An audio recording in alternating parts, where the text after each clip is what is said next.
और बेसिकली कैसा है कि मैं सिर्फ नशा ही नहीं, उसके साथ चोरियां कर रहा था, क्योंकि घर से उतने पैसे नहीं मिलते थे मुझे। तो चोरियों में ऐसे ग्रुप्स में मिला जिसमें और चीज़ों को नशा बढ़ रहा है, तो नशे के साथ खर्चे बढ़ रहे थे, तो खर्चे के साथ साथ फिर अलग अलग ग्रुप्स बढ़ रहे थे कि यहाँ पर कुछ नया मिलेगा, वहाँ पर कुछ नया मिलेगा। कि दीवार पे खड़े होकर आई डोंट वांट स्टिक, एक लकड़ी लेकर मैं मारने लगा, और वो रेलवे कॉलोनी था। तो रेलवे कॉलोनी था, तो किसी ने चिल्लाया कि ऑफिसर आया, और अचानक वो टूट गया और वो आकर मेरे इधर आँख पे लग गया, और मैं शायद ऊपर ही मैं बेहोश हो गया मैं। और फिर जब मैं होश में आया तो चारों तरफ लोग थे मेरे, इतना कंटाल आने लगा कि ये क्या ज़िंदगी है, इसका कोई इलाज नहीं है मेरे पास। उस टाइम पे मेरी एक बेदम है, मेरी बड़ी माँ, जो आई, और वो पिछले 8 साल से प्रभु में, वो पहली औरत है जो हमारे घराने में प्रभु में गई थी। मैं बोला ये पॉसिबल नहीं है। मैंने अपने लिटरली सारे रिपोर्ट्स उनके सामने रख दिए। तो वो बंदी मेरे हाथ में, उनके हाथ में हमेशा बाइबल रहता था। वो कहती है वो रिपोर्ट्स का मालूम नहीं, पर ये रिपोर्ट्स बोलते तू उठेगा गॉड। तो उन्होंने बोला कि जब तू नीचे पड़ा हुआ था ना, कोई काम पे नहीं लेता तेरे को, तेरे ऑफिस से कोई ढूंढने भी नहीं आया तेरे को। अब ईमानदारी इसी में है, जिसने खड़ा किया उसके पीछे चल। तो चीज ने इतना झंझोड़ के रख दिया कि मैं बोला ये गद्दारी हो जाएगी।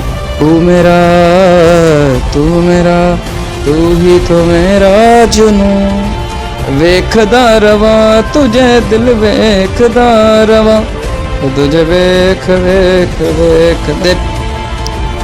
इमानुअल वॉलर करके एक वर्शिप लीडर है बॉम्बे का, उनके लिए भी कई गाने लिखे, उसमें से एक गाना जो दुबई में अच्छा हुआ उसका, ए खुदा ए खुदा, वो गाना मैंने लिखा।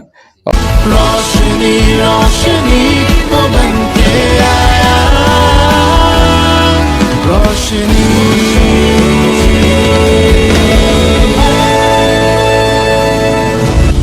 जय मसीह के दोस्तों, मैं प्रभाकर सूर्यवंशी रोशनी प्रोडक्शन के इस प्रोग्राम में आपका स्वागत करता हूं, जिसका नाम है पृथ्वी के छोर तक। दोस्तों, पृथ्वी के छोर तक इस प्रोग्राम में हम भारत के अलग अलग शहरों में जाकर लोगों की गवाही को आप तक पहुंचाते हैं, ताकि आपका विश्वास प्रभु में और भी ज्यादा मजबूत हो। ठीक उसी तरीके से आज हम आए हैं महाराष्ट्र के मुंबई शहर में, और आज मैं आपको जिस व्यक्ति से मिलवाने जा रहा हूं, हो सकता है आप में से काफ़ी सारे लोग उनको पहले से ही जानते होंगे, क्योंकि उन्होंने बहुत सारे मसीही गीत लिखे जो भारत के अलग अलग शहरों में आज भी गाए जाते हैं। मैं बात कर रहा हूं पास्टर अंतेश जेमी की। जी हाँ दोस्तों, मिलते हैं पास्टर अंतेश जेमी सर से और जानते हैं उनके जीवन की अद्भुत कहानी को, कि कैसे प्रभु यीशु उनके जीवन में आए और उनका जीवन बदल गया। जय मसीह की सर। जय मसीह की सर, प्रेज द लॉर्ड। कैसे आप? जी ठीक हूँ मैं, आप कैसे? Good good good. जी, तो हमारे दर्शकों को बताइए, क्योंकि आपका गवाही पहले से यूट्यूब पे ऑलरेडी है, काफ़ी सारे लोग आपको पहले से ही जानते हैं। आपने बहुत सारे मसीही गीत लिखे जो आज भी बहुत सारे चर्चों में गाए जाते हैं। तो सबसे पहले हम आपको एक सवाल पूछेंगे कि जैसे कि काफ़ी सारे लोग जानते हैं कि प्रभु में आने से पहले आप एक नशा करने वाले व्यक्ति थे, तो क्या हुआ ऐसा कि आप प्रभु यीशु पर विश्वास करने लगे? तो बेसिकली जब मैं प्रभु में नहीं था, मैं ऐसे पदार्थों में अटका हुआ था जिससे आज बहुत सारे लोग परेशान हैं। और बेसिकली कैसा है कि मैं सिर्फ नशा ही नहीं, उसके साथ चोरियां कर रहा था, क्योंकि घर से उतने पैसे नहीं मिलते थे मुझे। तो चोरियों में ऐसे ग्रुप्स में मिला जिसमें और चीज़ों को नशा बढ़ रहा है, तो नशे के साथ खर्चे बढ़ रहे थे, तो खर्चे के साथ साथ फिर अलग अलग ग्रुप्स बढ़ रहे थे कि यहाँ पर कुछ नया मिलेगा, वहाँ पर कुछ नया मिलेगा। अब बेसिकली ऐसा हुआ कि एक दिन मैं कैसे सुधरा, उसका कारण ये था कि एक दिन नशे में घर की तरफ आ रहा था मैं, 2 महीने का गर्मी का छुट्टी था, और तब कुछ बच्चे आए मेरे पास और बोलने लगे कि अन्ना अपन जाके कैरी तोड़ेंगे। कैरी तोड़ना है बोले, तो मैं बोला ठीक है जाता है। और वो कैरी का झाड़ बड़ा था काफ़ी, और मैंने क्या किया, मैंने सोचा कि मैं चढ़ तो नहीं पाऊंगा बिकॉज आई वाज हाई, मैं नशे में था। तो मैं क्या किया, वो जो पेड़ है उसको लगकर एक बिल्डिंग था, वो बिल्डिंग के अंदर गया और एक बालकनी में, बालकनी इन द सेंस ऐसा हर फ्लोर पे ऐसा खुला हुआ पैसेजेस थे, और वो पैसेज के ठीक बाहर बिल्डिंग की तरफ ऐसा एक क्या बोलते हैं इसको आप, एक कुछ दीवार जैसा था। तो मैंने लिटरली उसमें से बाहर आके वो दीवार पे खड़े होकर आई टू कॉन्ट स्टेक, एक लकड़ी लेकर मैं मारने लगा। और वो रेलवे कॉलोनी था, तो वो रेलवे कॉलोनी था, तो किसी ने चिल्लाया कि ऑफिसर आया, रेलवे ऑफिसर। तो मैं डर के मारे पलटने जैसे गया तो मेरा पैर सरक गया नीचे, सरक गया। तो लिटरली मैं 3rd फ्लोर से 2nd फ्लोर पे जब आया तो मेरे हाथ में एक ऐसा कुछ एंगल आया लकड़ी का जो किसी खिड़की का था, और मैं लिटरली ऐसा लटक गया था। और नीचे देखकर मैं बोल रहा हूँ नशे में, अरे मैं बच गया। और अचानक वो टूट गया और वो आकर मेरे इधर आँख पे लग गया और मैं शायद ऊपर ही मैं बेहोश हो गया मैं। और फिर जब मैं होश में आया तो चारों तरफ लोग थे मेरे, और मेरे को मालूम ही नहीं मेरे साथ क्या। और लेकिन जब मैं उठा तो यहाँ पे पूरा सूजन था, आँख खुल नहीं रहा था, हाथ लगाया तो पूरा ऐसा सूजा हुआ था। और मैंने देखा कि दूर से मेरी बड़ी बहन जो है वो भाग के आ रही है, रो रही है मेरे लिए वगैरह। और लोगों ने फिर बोला कि अब इसको उठा के हम लोग साइन हॉस्पिटल लेकर जाएंगे। और जब बात साइन हॉस्पिटल की आई तो फिर मैं बहुत डर गया, क्योंकि उस टाइम पे साइन हॉस्पिटल का नाम थोड़ा डरावना था। एंड मैं बोला कि नहीं मैं ठीक है। लेकिन फिर लोग उठा कर लेकर गए वहाँ पर, और उन्होंने वहाँ पे इंजेक्शन वगैरह जो भी है प्रभु की दया से हुआ, मेरा प्लास्टर वास्टर लग गया था। और फिर मैं घर पे आया, घर पे आने के बाद फिर बहुत सारे लोग आकर नज़र लगा होगा ये ना वो वगैरह वगैरह।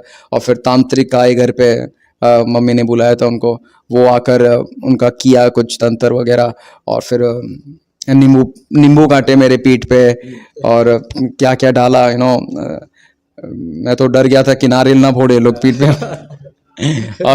और वो सब करके वो बंदे ने अपना पैसा लिया और बोला अभी 3-4 दिन में ठीक होगा, लेकिन नहीं हुआ।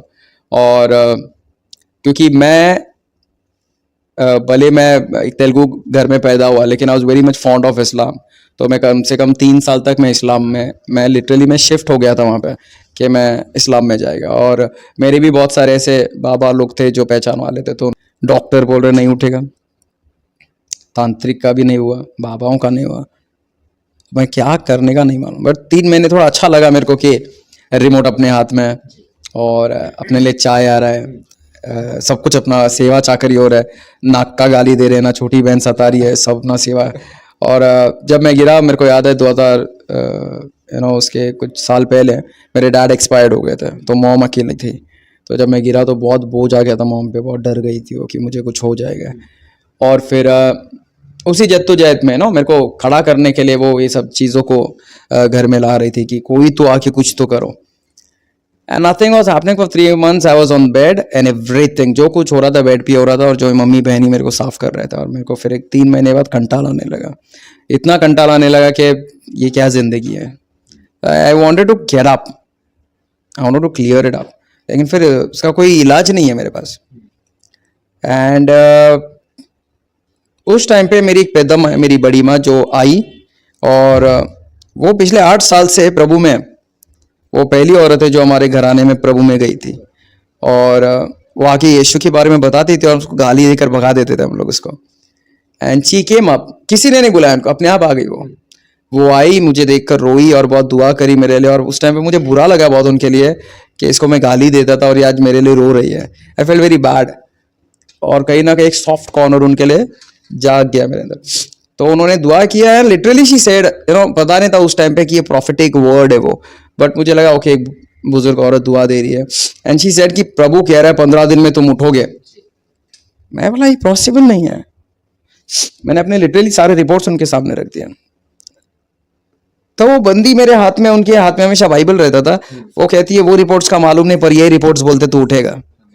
तो उन्होंने यशाया कोट किया उस टाइम पे, मुझे पता नहीं था कि यशाया का किताब है क्या है करके, पर उन्होंने वहां से कोट किया था आइज़ाया की पुस्तक से, जो मुझे बाद में पता चला कि प्रॉफिट आइज़ाया का कोट है वो। लिखा है कि उसके मार खाने से तुम चंगे हो गए।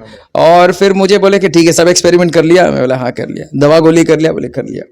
सब तेरी मम्मी ने बुला लिया, सब हो गया? बोले हाँ। अभी मैं एक मंत्र दे के जाके वो पढ़, मतलब मेरी जुबान में मुझे समझा रही थी। बोला ठीक है बताओ, मैं पढ़ेगा। बोले धन्यवाद यीशु, आपने मुझे ठीक किया। बोला इतना ही है? बोले हाँ इतना ही है। तो वेरी हैप्पी, चलो छोटा सा मंत्र है। और 15 दिन तक आई वाज लाइक कि धन्यवाद यीशु आपने मुझे ठीक किया, धन्यवाद यीशु आपने मुझे ठीक किया। और जो उनके मुंह से निकला था कि 15 दिन में तुम उठोगे, that happened with me. On my 15th day I was standing on my feets. मैं 15 दिन उठकर खड़ा हो गया। मैंने, आप यकीन नहीं करोगे, मैंने खुद चाकू से प्लास्टर काटा है। क्योंकि मेरे को अंदर ईचिंग हो रहा था, ईचिंग हो रहा, तो मैंने काट दिया उसको और मैं खड़ा हो गया। स्टार्टिंग में फ्लुएंटली नहीं चल पाया मैं इतना, जैसे हम लोग नॉर्मली चलता है, कहीं ना कहीं रिदम बैलेंस हो रहा था, मिस बैलेंस हो रहा था, but I was extremely happy कि मैं खड़ा हो गया है। अब मुझे मेरी बहनों को या मम्मी को साफ करने की जरूरत नहीं है। मैं दूर तक जाऊंगा या नहीं जाऊंगा, कितना दूर तक चलूंगा, इस बात की खुशी नहीं थी मुझे। सच मानिए, मुझे इस बात की खुशी थी कि कम से कम मैं टॉयलेट तक चल के जा सकता हूँ अभी, क्योंकि उस टाइम पे धारावी में घरों में टॉयलेट नहीं होता था, बाहर होता था। आई वाज हैप्पी कि चलो कम से कम इतना तो कर सकता हूँ मैं। तो ऐसे धीरे धीरे लॉर्ड ने कदम से कदम मेरे बढ़ाते चले गए और इस तरीके से मैं प्रभु से मिला। अभी बहुत कुछ था सवाल, कौन है, क्या है, पर ये चमत्कार के बाद सवाल बचा ही नहीं मेरे पास। मेरे पास कोई सवाल नहीं था, मेरे पास बिल्कुल सवाल नहीं था। मेरा दोस्त जब मेरे को इस्लाम में बुलाया तो बहुत सवाल किया मैं उसको, यहाँ पे मेरे पास सवाल ही नहीं बचे थे, बिल्कुल सवाल नहीं थे, क्योंकि मैंने मेरे मुस्लिम फ्रेंड से सुना था कि वो पैगंबर है, और यहाँ पर ये औरत आकर मेरी पे दमा कहकर गई कि वो खुदा का बेटा है। और लिटरली वो सामर्थ्य देखने के बाद कोई सवाल नहीं बचा। मैंने लिटरली बोला कि लॉर्ड जो भी हो तुम, अभी तुम ही हो। और उस टाइम मैं कॉल सेंटर्स में काम करता था। मैं सोचा कि वापस जाऊंगा काम पे मैं, पर मेरी मम्मी ने जो बात कहा वो मेरे को झंझोड़ के रख दिया। That is the foundation of my ministry, two words that came out of my mother's. मेरी माँ के मुंह से जो दो बात निकला वो मेरी मिनिस्ट्री का बुनियाद बन गया, और वो ये था कि क्यों काम पे जाएगा अभी तू। उसको डर था कि वापस कुछ शुरू ना हो जाए, तो she wanted me to be connected with God. तो उन्होंने बोला कि जब तू नीचे पड़ा हुआ था ना, कोई काम पे नहीं लेता तेरे को, तेरे ऑफिस से कोई ढूंढने भी नहीं आया तेरे को। अब ईमानदारी इसी में है, जिसने खड़ा किया उसके पीछे चल। तो वो चीज ने इतना झिंझोड़ के रख दिया कि मैं बोला ये गद्दारी हो जाएगी। तो मैंने अपना जीवन प्रभु को दे दिया और फिर मैं प्रभु के पास आया। आज हम देखते हैं कि भारत के अलग अलग चर्चों में, यहाँ तक कि हमारा कर्नाटका में भी काफ़ी सारे ऐसे सॉन्ग है जो आपने लिखे हैं, आपने गाए हैं। बहुत सारे ऐसे सॉन्ग है और बहुत सारे ऐसे वर्शिपर भी है जो आपके लिखे हुए सॉन्ग गाते हैं। It didn't started with song, वो गाने से शुरू नहीं हुआ था, वो शुरू हुआ था शायरियों से। तो वो बाइबल स्टडी जब गया, वहां पर एक प्रभु के दास थे जेम्स सैमुअल, बहुत अच्छे वर्शिप लीडर, राइटर है, वर्शिपर है। उनके बहुत सारे गाने, यीशु तो अच्छा है और धन्यवाद, और बहुत सारे गीत हैं। तो मैं बहुत अमेज था उनकी इस बात से, कैसे कोई खुद गाना लिख सकता है। जैसे अभी आप अमेज है कि तुम कैसे इतने गाने लिख सकते हो, तो मैं भी अमेज था। और जब ग्रेजुएशन का डे आया तो सब स्टूडेंट्स के पास वो आकर पूछते उस टाइम पे कि 40 दिन का ही बाइबल स्टडी था, बड़ा नहीं। तो ग्रेजुएशन बोलो तो ऐसे ना मैं डॉक्टरेट हो गया या रेवरेंड बन गया, नहीं, 40 दिन का बेसिक बाइबल स्टडी था। वो आकर पूछे तुम्हें क्या चाहिए, तो मैंने बोला कि जो कुछ आपके अंदर हो मुझे चाहिए। व्हाट ही डिड वाज कि उन्होंने अपना हाथ मेरे सिर पर रखा, मेरे लिए दुआ किया कि जो कुछ मेरा इनके अंदर आ जाए, और वो दुगने तरीके से आ गया। वो रात से कल रात तक मैं रोज गाने लिखता हूँ। अभी तो लिखता नहीं है, रिकॉर्ड हो जाता है सब, वरना डायरियां इतनी पड़ी है घर में। अब मेमोरी कार्ड्स बड़े रहते हैं। तो I have written more than 4000 songs until now. अब वापस गिनेगा तो शायद सर्वे बदल गया रहेगा। मैं 2011 का सर्वे बदल। और बहुत सारे गीत है जो बाहर मैंने प्रभु के दासों को भी दिए। जैसे आपको पता होगा एक प्रभु के दास थे, डैनियल था, नहीं है मतलब, पर तभी आराधना करते थे, अब नहीं करते हैं। पास्टर डैनियल राज उनके टीम में था, मैं सियोन कोयर में, उनके लिए बहुत सारे गीत लिखा। मेरा सबसे पहला गीत था यीशु यीशु मेरे मन को तू छू, मेरा दिल करे बस, ऐसे ये पहला सॉन्ग। अब मैं गाने लगूं तो फिर वो बड़ा हो जाए। और उनका एक एल्बम आया तारीफ, उसके अंदर सब गाने मैंने लिखे। दुआ कर बंदे सुना होगा आपने, दुआ कर बंदे दुआ ये जरूर, ये गाना। देन देयर वाज तू मेरा तू ही तो मेरा जुनू। मैं एक एक लाइन आपको बताता हूँ। फिर वेखदा रवा तुझे दिल वेखदा रवा, तुझे वेख वेख वेख फिर तेरे सजदे में खो जाऊं, तेरे सजदे में खो जाऊं, मतलब सब सूफी फिर यीशु नाम ले रे बंदे, यीशु नाम ले, इसके कुछ पार्ट्स अपने थे। और फिर बजले बजले सुना, बजले बजले बजले बजले, वो मैंने किया था जोएल के, उन्होंने गाया। और फिर उसके अलावा अभी जो मेरे एल्बम में यहोवा करम करे करके एल्बम है, उसके अंदर मैंने गाना लिखा है जो बहुत अच्छा चला, वो भी अय्या ये सैया, दैट सॉन्ग। फिर इसमें नमो नमो पिता रोशनी, फिर तेरे बिना क्या जीना, ऐसे कितने ही गीत है।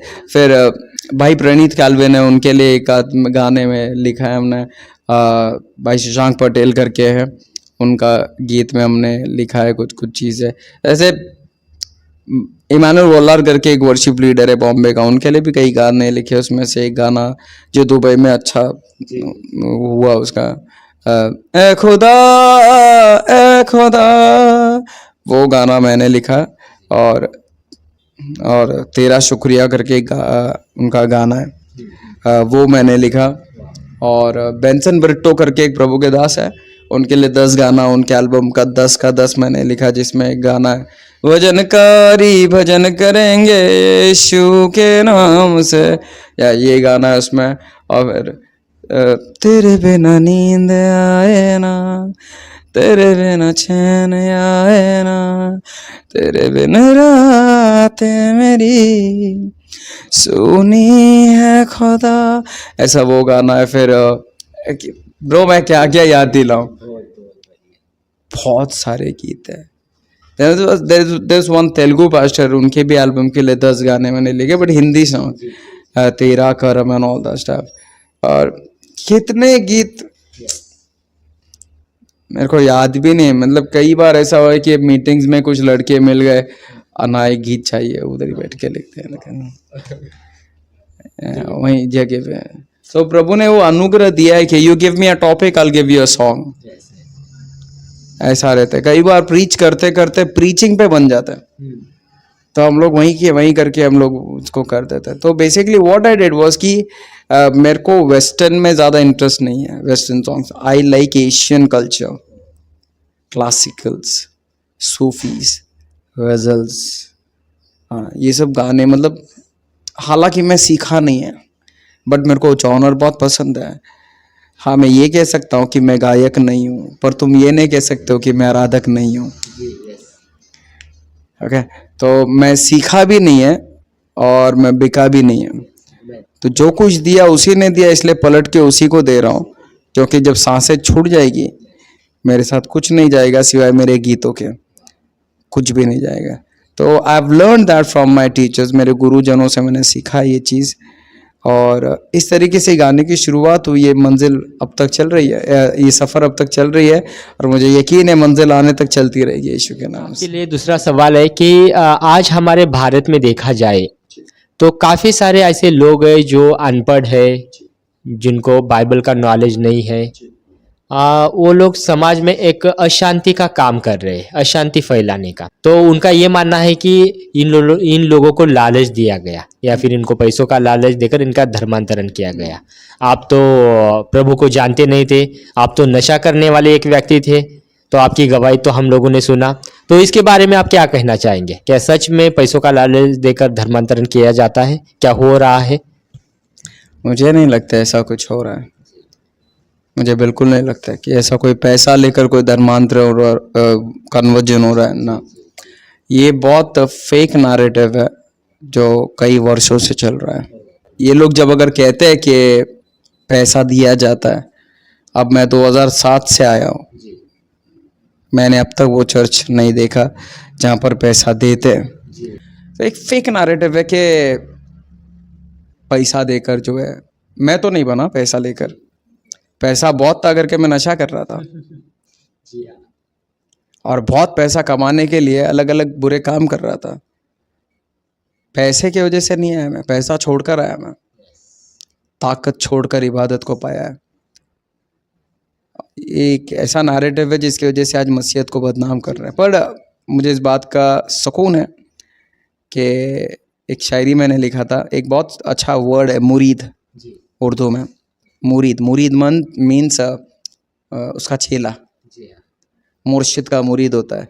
तो मुर्शिद जो है गुरु को कहा जाता है और मुरीद जो है चेले को कहा जाता है। तो मुरीद याद रखिए। तो मैंने लिखा है कि बुझे हुए राख में भी खुदा आग की उम्मीद जला देता है। बुझे हुए राखों में भी खुदा आग की उम्मीद जला देता है और उनका फैसला करने का तरीका ऐसा है कि वो अपने मुजरिमों को अपना मुरीद बना लेता है।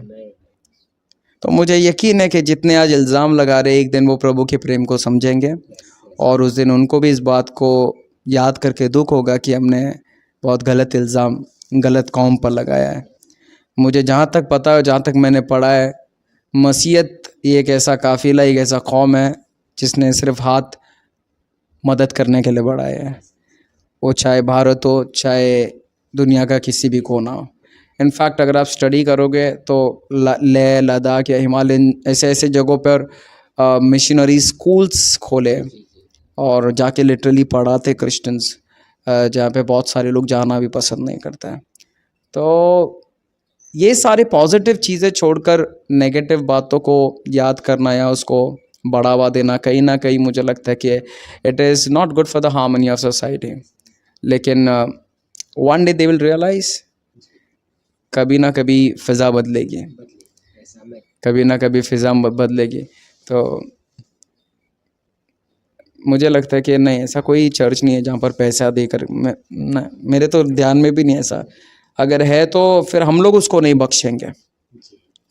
हम लोग प्रोटेस्टेंट्स हैं, we are known as Protestants because we protest if anything goes wrong. तो अगर आप प्रोटेस्ट करना बंद कर दिया तो आप फिर प्रोटेस्टेंट्स नहीं हैं।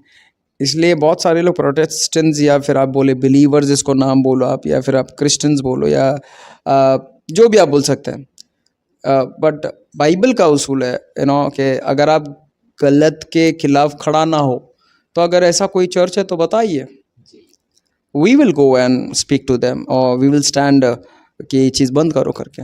अगर आपके पास कोई चर्च है जहाँ पैसा मिल रहा है तो वो भी बताइए। हमारे पास बहुत गरीब लोग हैं, अगर 1-2 लाख रुपए मिलता है तो will surely have some people जो मैं बेच सकता हूँ आपके पास। अगर वाकई में उनके अकाउंट में आ गए देन वी विल श्योरली से कि हाँ ऐसा हो रहा है करके। लेकिन ऐसा ना आपके पास एड्रेस है चर्च का, ना मेरे पास है, क्योंकि ऐसा कुछ नहीं है। इट इज़ वो एक फेक नैरेटिव है, एक ख्याल है और उसी का बवाल है और कुछ भी नहीं है। तो आपके लिए एक लास्ट सवाल है कि जैसे प्रभु ने आपको गलत कामों में से बाहर निकाला, तो अभी आप प्रभु के लिए क्या करना चाहते हैं और क्या कर रहे हैं? प्रभु में आपका क्या विज़न है? बेसिकली हम लोग जो दरबार में है, अभी हमारा जो मिनिस्ट्री का नाम है, उसको नाम हमने दरबार रखा है। अंतर्जमी मिनिस्ट्री ना, या different kind of people keep their own names. तो अंतर्जमी मिनिस्ट्रीज नहीं, अंतर्जमी कल ख़त्म हो सकता है और मिनिस्ट्रीज थे, है और हमेशा रहेंगे।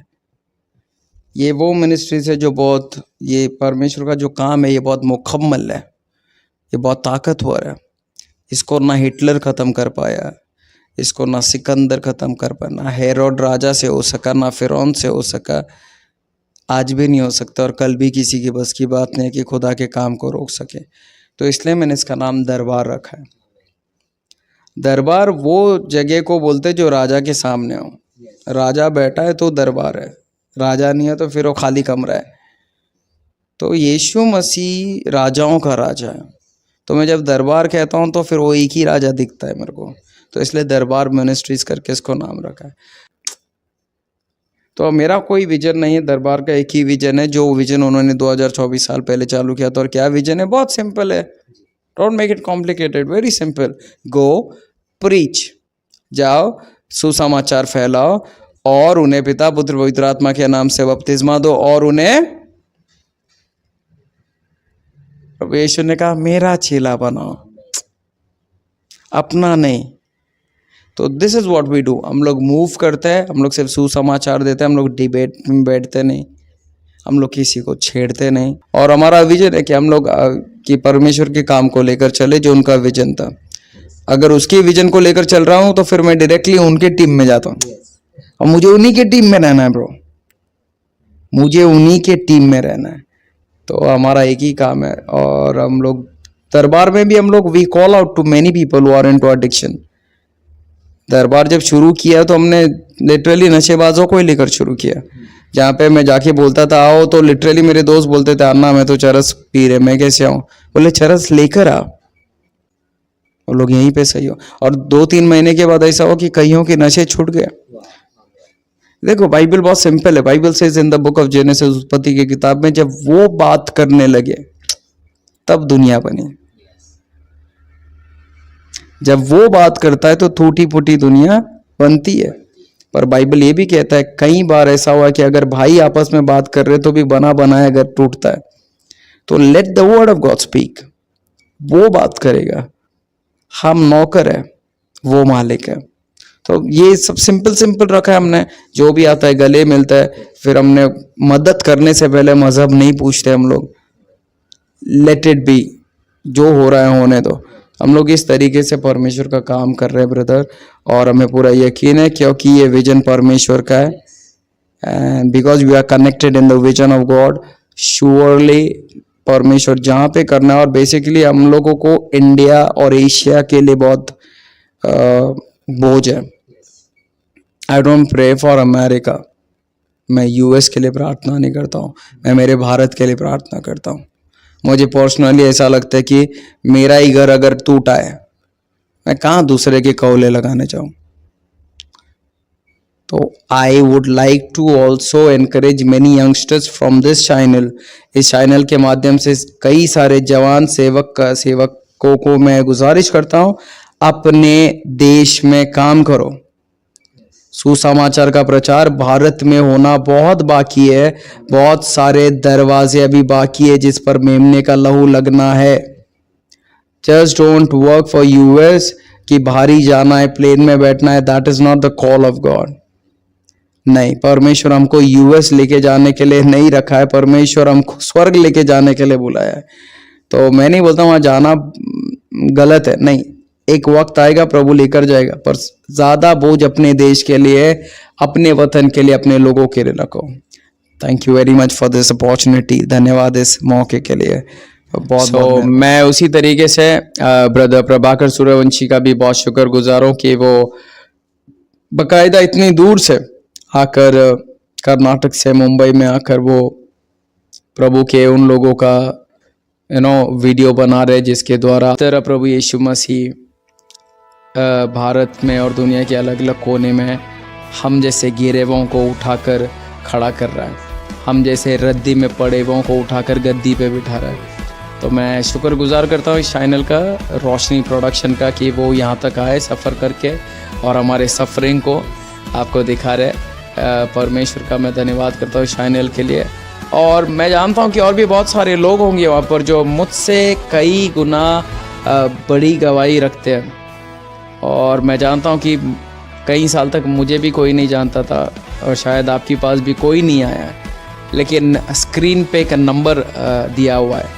अगर आपके पास ऐसी कोई गवाही है जिसके द्वारा तुम लोगों को बताना चाहते हो कि यीशु जिंदा है, और वो पैसे नहीं, वो अपना एहसास देता है, वो अपना चमत्कार देता है, तो आप इस नंबर पे कॉल करिए। प्रभाकर सूर्यवंशी ब्रदर खुद आपके पास पूरी टीम के साथ आएंगे। भारत के किसी भी कोने में अलग अलग टीम इनकी मौजूद है काम करने के लिए। वो आकर आपसे मिलेंगे और आपकी वो बातें सुनेंगे जो सोसाइटी नहीं सुनना चाहती है, और वो चीज़ दुनिया के कोने कोने तक पहुँचेगी। बहुत बहुत शुक्रिया, बहुत बहुत शुक्रिया।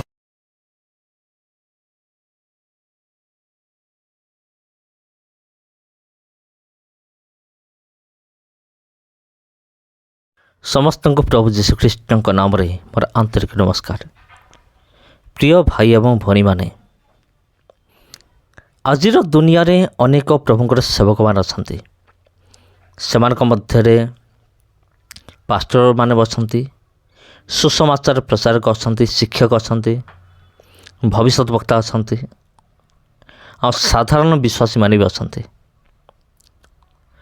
ହେଲେ ପ୍ରିୟ ପରମେଶ୍ୱର ଲୋକମାନେ, ପରମେଶ୍ୱର କାହାକୁ କେଉଁ କାମ ନିମନ୍ତେ ବାସିଛନ୍ତି ତାହା ପରମେଶ୍ୱର ଜାଣନ୍ତି ଏବଂ ସେ ବ୍ୟକ୍ତି ଜାଣେ। ଏବଂ ପରମେଶ୍ୱର କାହାକୁ କାହାକୁ ଆହ୍ୱାନ କରନ୍ତି ତାହା ହେଉଛି ଚମତ୍କାରର ବିଷୟ, ତାହା ହେଉଛି ଅତି ଆଶ୍ଚର୍ଯ୍ୟର ବିଷୟ। ପ୍ରିୟ ବନ୍ଧୁଗଣ, ମୁଁ ଦେଖିଛି ଅନେକ ମଦୁଆ ସେମାନେ ପରିବର୍ତ୍ତନ ହୋଇ ବର୍ତ୍ତମାନ ପାଷ୍ଟର ହୋଇଛନ୍ତି। ଅନେକ ବ୍ୟଭିଚାରୀ ସେମାନେ ପରିବର୍ତ୍ତନ ହୋଇ ପ୍ରଭୁଙ୍କର ସୁସମାଚାର ପ୍ରଚାର କରୁଛନ୍ତି। ଏଇଭଳି ଅନେକ ଗୁଣ୍ଡା ବଦମାସ ଯେଉଁମାନେ ପୂର୍ବରୁ ବହୁତ ବଡ଼ ବଡ଼ ଗୁଣ୍ଡା ଥିଲେ, କିନ୍ତୁ ବର୍ତ୍ତମାନ ସେମାନେ ପ୍ରଭୁ ଯୀଶୁଖ୍ରୀଷ୍ଟଙ୍କର ଜଣେ ଜଣେ ବିଶ୍ୱାସୀ ବା ସେମାନେ ପ୍ରଭୁଙ୍କର ବର୍ତ୍ତମାନ ଜଣେ ଜଣେ ସେବକ। ତେବେ ପ୍ରିୟ ବନ୍ଧୁଗଣ, ଆପଣ ବର୍ତ୍ତମାନ ଭିଡ଼ିଓରେ ଯାହାଙ୍କ ବିଷୟରେ ଦେଖିଲେ ଆଉ ସେ ମଧ୍ୟ ଜଣେ ପ୍ରଭୁଙ୍କର ସେବକ, ଆପଣ ନିହାତି ଜାଣିସାରିଥିବେ। ଯେହେତୁ ଆପଣ ଭିଡ଼ିଓଟି ଦେଖିଛନ୍ତି, ଆପଣ ଜାଣିସାରିଥିବେ। ଆଉ ସେ ଅନେକ ପ୍ରଭୁ ଯୀଶୁଙ୍କର ଗୀତ ଗୁଡ଼ିକ ମଧ୍ୟ ରଚନା କରିଛନ୍ତି। ପରମେଶ୍ୱର ତାଙ୍କୁ ସେହି ଦାନ ଦେଇଥିଲେ। ତେବେ ଚାଲନ୍ତୁ ପ୍ରିୟ ବନ୍ଧୁଗଣ, ଏ ସାକ୍ଷ୍ୟକୁ ଆମେ ଅନ୍ୟମାନଙ୍କ ପାଖକୁ ମଧ୍ୟ ଆମେ ପହଞ୍ଚାଇବା। ସେୟାର କରିକି ହ୍ୱାଟ୍ସଆପ୍ ମାଧ୍ୟମରେ ସେୟାର କରିକି ଏହି ସାକ୍ଷ୍ୟକୁ ଆମେ ଅନ୍ୟମାନଙ୍କ ପାଖକୁ ମଧ୍ୟ ଆମେ ପହଞ୍ଚାଇବା। ତେବେ ସମସ୍ତଙ୍କୁ ଖ୍ରୀଷ୍ଟ ପ୍ରେମରେ ମୋର ଆନ୍ତରିକ ନମସ୍କାର।